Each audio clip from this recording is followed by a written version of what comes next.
काली परछाई। शहर से दूर पहाड़ियों के बीच बसा हुआ एक छोटा सा कस्बा था, शिवपुर। यहाँ की रातें जितनी शांत होती थीं, उतनी ही डरावनी भी।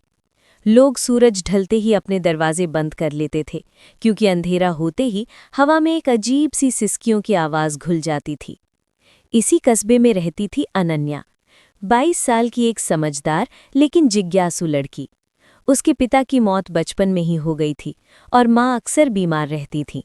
पढ़ाई पूरी करने के बाद अनन्या को शिवपुर के पुराने गर्ल्स हॉस्टल में वार्डन की नौकरी मिल गई। हॉस्टल 100 साल पुराना था और लोग कहते थे कि वहाँ कुछ है, लेकिन अनन्या इन बातों को अंधविश्वास मानती थी। पहली ही रात जब अनन्या हॉस्टल में अकेली थी, घड़ी ने ठीक 12 बजाए। अचानक ऊपर की मंजिल से किसी के चलने की आवाज़ आई, ठक ठक ठक। अनन्या चौंकी। हॉस्टल में उस समय कोई छात्रा नहीं थी। उसने सोचा शायद पुरानी इमारत की आवाज़ होगी, लेकिन फिर किसी ने धीमी आवाज़ में उसका नाम लिया, अनन्या। उसका दिल जोर से धड़क उठा। आवाज़ इतनी साफ थी जैसे कोई उसके कान के पास खड़ा हो। उसने हिम्मत करके टॉर्च उठाई और सीढ़ियाँ चढ़ने लगी। हर कदम के साथ ठंड बढ़ती जा रही थी। ऊपर पहुंची तो कॉरिडोर में एक दरवाज़ा खुला हुआ था, कमरा नंबर 13। लोग कहते थे कि इस कमरे को कभी इस्तेमाल नहीं किया गया। अनन्या ने दरवाजे के अंदर झांका। कमरा खाली था, लेकिन फर्श पर लंबे काले बाल बिखरे पड़े थे। तभी टॉर्च की रोशनी दीवार पर पड़ी और उसे दिखी एक काली परछाई। परछाई इंसान जैसी थी, लेकिन उसका सिर अस्वाभाविक रूप से टेढ़ा था। अचानक परछाई हिली। ये मेरा कमरा है, एक टूटी सी आवाज़ गूंजी। अनन्या चीख पड़ी और सीढ़ियों से नीचे भागी। पूरी रात वो सो नहीं पाई। सुबह होते ही उसने पुराने चौकीदार रामू काका से बात की। रामू काका का चेहरा पीला पड़ गया। बिटिया, तुमने उसे देख लिया, उन्होंने कांपती आवाज़ में कहा। वो नैना है। नैना उसी हॉस्टल में रहने वाली एक लड़की थी जो 20 साल पहले अचानक गायब हो गई थी।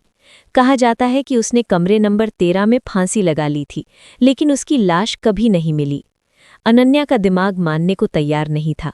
उसी रात उसने सच जानने का फैसला किया। उसने कमरे नंबर 13 में कैमरा और रिकॉर्डर लगाया और आधी रात को वहीं बैठ गई। घड़ी ने फिर 12 बजाए। हवा ठंडी हो गई, दीवारें जैसे सांस लेने लगी हों।